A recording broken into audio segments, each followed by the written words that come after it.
Good morning everyone. आप देख रहे हैं टेक्नोलॉजी स्टडीज़ और आपका इस चैनल पर बहुत बहुत स्वागत है। आज है 16 अक्टूबर, तो 16 अक्टूबर के जितने भी इंपॉर्टेंट करंट अफेयर्स बनते हैं हम उन्हें इन सेशन में देखेंगे। प्लस आज का स्पेशल टॉपिक है FATF के बारे में, यानी फाइनेंशियल एक्शन टास्क फोर्स के बारे में। तो चलिए पहला प्रश्न की तरफ बढ़ते हैं। पहला प्रश्न है कि हाल ही में विश्व विद्यार्थी दिवस और अंतर्राष्ट्रीय ग्रामीण महिला दिवस कब मनाया गया? तो यह दोनों जो है 15 अक्टूबर को मनाया गया। और बात करें विश्व विद्यार्थी दिवस की, यानी वर्ल्ड स्टूडेंट्स डे की, जिसकी इस बार की थीम थी learning for people, planet, prosperity and peace. और इंटरनेशनल रूरल वुमेंस डे की थीम देखें तो इस बार की थीम थी building rural women resilience in the wake of कोविड-19। और देखिए डॉक्टर APJ अब्दुल कलाम के जन्म दिवस पर 15 अक्टूबर को विश्व छात्र दिवस या फिर विश्व विद्यार्थी दिवस जो है वो मनाया जाता है। और वर्ष 2010 में यूनाइटेड नेशन ने जो है डॉक्टर APJ अब्दुल कलाम के 79वें जो है वो जन्म दिवस को विश्व छात्र दिवस के तौर पर मनाने की घोषणा की थी। 2010 में यूनाइटेड नेशन ने इसकी घोषणा की थी। और देखिए आप लोगों को पता ही होगा कि जो डॉक्टर APJ अब्दुल कलाम है वो 2002 से 2007 तक भारत के 11वें राष्ट्रपति रह चुके हैं। और बात करें अंतर्राष्ट्रीय ग्रामीण महिला दिवस की, तो देखिए संयुक्त राष्ट्र महासभा ने 15 अक्टूबर 2008 को पहला अंतर्राष्ट्रीय ग्रामीण महिला दिवस जो है वो मनाया था। प्लस देखिए इस दिवस को मनाकर ग्रामीण महिलाओं की जो है भूमिका को सम्मानित करने का निर्णय लिया गया था। तो चलिए अब देखिए बाकी ऑप्शंस को देखते हैं। तो बाकी ऑप्शन को, यानी 11 अक्टूबर को मनाया गया था अंतर्राष्ट्रीय बालिका दिवस, यानी international day of the girl child. और 13 अक्टूबर को मनाया गया था विश्व आपदा नियंत्रण दिवस। और 14 अक्टूबर को मनाया गया था वर्ल्ड स्टैंडर्ड्स डे, यानी विश्व मानक दिवस। चलिए अगला प्रश्न देखते हैं। अगला प्रश्न है कि हाल ही में किस राज्य ने mobile water testing lab launch किया है? तो यह जो है mobile water testing lab launch किया गया है हरियाणा सरकार द्वारा। और देखिए इस जो है वाटर टेस्टिंग लैब में इसमें जो है वाटर की, यानी जो पानी की जो है गुणवत्ता को क्या किया जाएगा, टेस्ट किया जाएगा इस लैब में। और बात करें अगर हरियाणा की बात आई है तो हरियाणा की जो जो राजधानी है वो कहाँ है, चंडीगढ़ है। और यहाँ का सबसे बड़ा शहर कौन सा है, फरीदाबाद है। और प्लस बात करें कि इसका गठन कब हुआ था, तो गठन जो है 1 नवंबर 1966 को हरियाणा का गठन किया गया था। हरियाणा के राज्यपाल हैं सत्यदेव नारायण आर्य और मुख्यमंत्री हैं मनोहर लाल खट्टर। तो ये देखिए हमने जो है वो हरियाणा का मैप रखा हुआ है। तो देखिए हरियाणा के कुछ जो है शहर, कुछ जो डिस्ट्रिक्ट यानी ज़िले जो है काफ़ी ज़्यादा इंपॉर्टेंट हैं। जैसे देखिए करनाल हो गया, पानीपत, सोनीपत, सिरसा, जिसका जो कि करंट अफेयर्स में इन प्लेसेस का नाम बार बार आता ही रहता है, तो आपको लोकेशन भी ध्यान होनी चाहिए। और जैसे देखिए पंचकुला, तो पंचकुला जो है वो सबसे ऊपर है। ओके, ये देखिए अम्बाला, अम्बाला सभी आप चाहते हैं अम्बाला एयरबेस है जहाँ पे, है ना। और देखिए ये सारे आप चेक कर सकते हैं। देखिए यहाँ पे है कुरुक्षेत्र, यानी सबसे पहले पंचकुला है, फिर अम्बाला है, फिर कुरुक्षेत्र है। अगर हम इधर आए तो करनाल है, पानीपत है, सोनीपत है। तो धीरे, और यहाँ देखिए झज्जर है, झज्जर भी काफ़ी इंपॉर्टेंट है।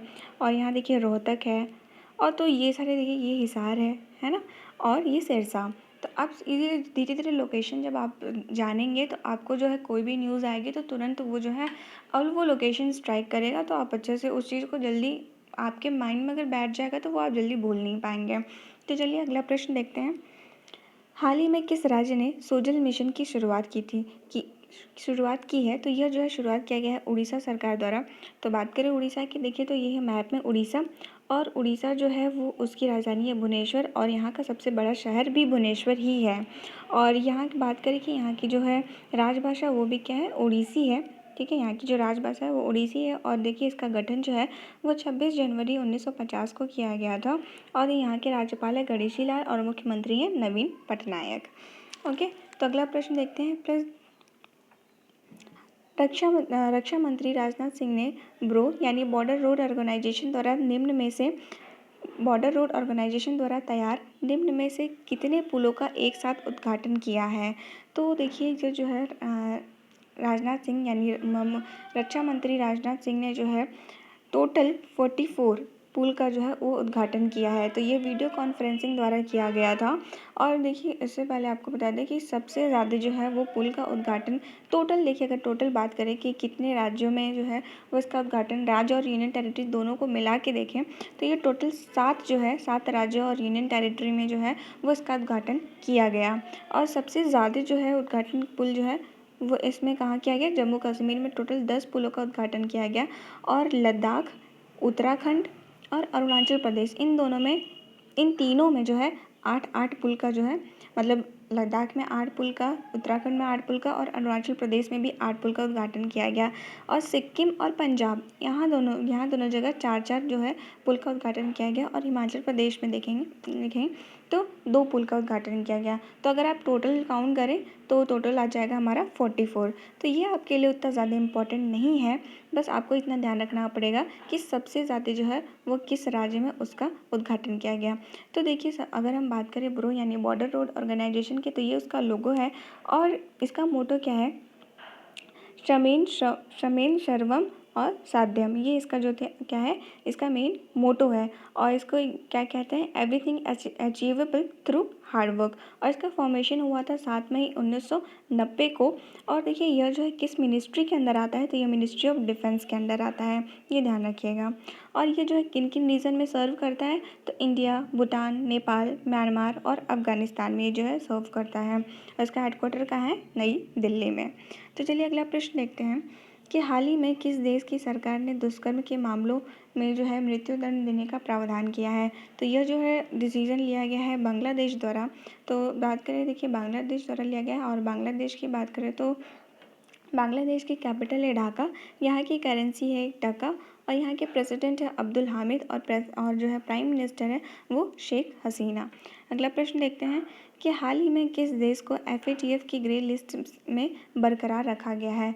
तो यह जो है अभी पाकिस्तान को इस लिस्ट में बरकरार रखा गया है। तो FATF का फुल फॉर्म होता है फाइनेंशियल एक्शन टास्क फोर्स, जिसे हम अभी लास्ट में एंड में फिर से डिस्कस करेंगे। तो आपको बताया जाएगा वहाँ पे कि FATF क्या होता है। और ग्रे लिस्ट जो है 2 प्रकार के, FATF के अंदर 2 प्रकार की लिस्ट आती है, एक आती है ग्रे लिस्ट और एक आती है ब्लैक लिस्ट। इन दोनों में क्या अंतर है और किन किन देशों को इन लिस्ट में रखा जाता है, उसे हम देखेंगे एंड में। तो अब देखिए अगला प्रश्न है कि हाल ही में किसके द्वारा जो है सागर कवच नामक नौसेना अभ्यास जो है किया गया है। तो नौसेना अभ्यास है तो जाहिर सी बात है इंडियन नेवी द्वारा किया गया होगा। और किसके साथ मिलके, इंडियन कोस्ट के द्वारा इनके साथ जो है मिलके इसका जो है इस अभ्यास का आयोजन किया गया था। अगला प्रश्न देखते हैं कि T20 क्रिकेट में जो है 100 स्टंपिंग करने यानी 100 स्टंपिंग करने वाले पहले क्रिकेटर कौन बने हैं। तो यह बने जो है वो कामरान अकमल। ये जो है पाकिस्तान के क्रिकेट प्लेयर्स हैं। ये जो है वो T20 जो है क्रिकेट में 100 स्टंपिंग यानी 100 स्टंपिंग करने वाले पहले क्रिकेटर बने हैं जो कि पाकिस्तान से बिलोंग करते हैं। और दूसरे नंबर पे देखा जाए तो दूसरा स्थान हासिल किया है MS धोनी ने और तीसरे स्थान पे हैं कुमार संगकारा।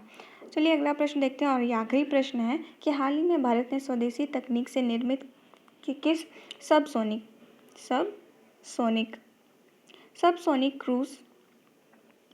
क्रूज मिसाइल का परीक्षण किया है। तो यह जो है निर्भय जो है सबसोनिक क्रूज मिसाइल का अभी हाल ही में जो है वो परीक्षण किया गया है। और देखिए निर्भय ये बनाया गया है DRDO द्वारा, DRDO यानी defence research and development organisation. और इसके चेयरमैन कौन है, डॉक्टर G सतीश रेड्डी, जिसकी स्थापना 1958 में की गई थी। और इसका हेडक्वार्टर है नई दिल्ली में। उसका मोटो जो है वो बलस्य मूलम विज्ञानम है, यानी strengths origin is in knowledge, ये इसका वो मोटो है। और बात करें देखिए रुद्रम की, तो रुद्रम भी अभी काफ़ी न्यूज़ में था। तो देखिए रुद्रम जो है वो भारत का पहला जो है वो स्वदेशी निर्मित एंटी रेडिएशन मिसाइल है। तो आप ये भी ध्यान रखिएगा। तो चलिए अगला प्रश्न देखते हैं। अगला प्रश्न तो वैसे आज के सभी इंपॉर्टेंट करेंट अफेयर्स हो चुके हैं। तो अब हमारा लास्ट में सबसे जल्दी डिस्कस कर लेते हैं FATF के बारे में, यानी फाइनेंशियल एक्शन टास्क फोर्स के बारे में। तो देखिए जो फाइनेंशियल एक्शन टास्क फोर्स होता क्या है, इसमें जो है ये एक अंतर सरकारी जो है वो निकाय है जो कि G7 के पहल पर इसकी शुरुआत की गई थी। किस वर्ष में, 1989 में इसकी शुरुआत की गई थी। और इसका हेडक्वार्टर जो है वो पेरिस में है। और पेरिस में ही किसका हेडक्वार्टर है, OECD का, ठीक है। तो यानी organisation of economic cooperation and development, इसका भी हेडक्वार्टर कहाँ पे है, जिस बिल्डिंग पे है, जिस सेक्रेटरीट में इसका हेडक्वार्टर है वहीं पे FATF का भी हेडक्वार्टर है। और यहाँ की जो FATF के जो प्रेसिडेंट हैं वो हैं मार्कस प्लियर।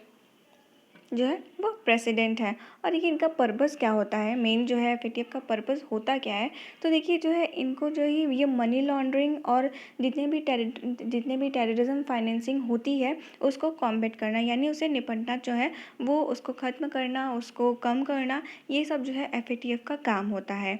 तो मेन इसका पर्पस यही है मनी लॉन्ड्रिंग। और बात करें अगर मनी लॉन्ड्रिंग होती क्या है, तो देखिए जो है अवैध तरीके से कमाए गए धन को वैध बनाने की जो प्रक्रिया होती है इसी को मनी लॉन्ड्रिंग बोलते हैं। और आप देखिए इस प्रकार का जो धन है, ठीक है, यानी जो अवैध धन है, यानी अवैध धन है, देखिए इस प्रकार का जो है धन का सरकार के पास कोई भी लेखा जोखा नहीं होता है। और अगर बात करें कि इंडिया जो है इसका मेंबर है कि नहीं एफएटीएफ का, तो जी हाँ, इंडिया जो है एफएटीएफ का मेंबर है। और टोटल मेंबर की बात करें तो टोटल मेंबर जो है वो 39 है, जिसमें से 37 जो है वो कंट्रीज़ हैं और 2 जो हैं वो संस्थाएं हैं, यानी ऑर्गेनाइजेशन है, ठीक है। और देखिए अब एफएटीएफ में बात करें कि ये ग्रे लिस्ट और ब्लैक लिस्ट होता क्या है। 1 सेकेंड।